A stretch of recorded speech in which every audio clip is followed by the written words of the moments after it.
கள்ளி உன் கல்லுங்க அடைச்சே வருவேன். அப்புறம் அடுத்தா நான் திறக்கவா? இருங்க அப்புறம் இப்பதான் சரி கட்டிக்கிட்டு இருக்கேன். நாளைக்கு உனக்கு கஞ்சி தஞ்சி ஊத்த குழந்தைய வேணாமா? அதான் இங்க டிவியை போட்டு அங்க ரிமோட் அமுக்கிறாவாரு. இப்ப கெட்ட குடிய கெடுத்த விடாவ. மற்ற ஆளு மாதிரி இந்த முதல்வர்ல வந்து டயர்டா படுக்கலாம் கிடையாது. நான் ஃபுல் வார்ம் அப் தான். முதல்வர்லாம் 400 தடவை உன்னை என்ன வேணா பண்ணுவேன். ஆமா 400 தடவை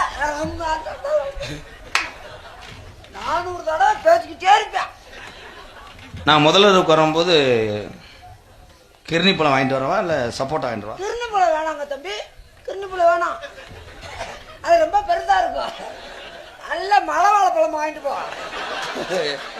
ஏன்? அது ஒரு வளம்னாலும் போதும், அந்த பிள்ளைவாட்டுக்கு விடிய விடிய மதிக்காம இருந்துக்கிறோம்னு. இந்த பிள்ளை அதை யூஸ் பண்ணியிருக்கும் போல.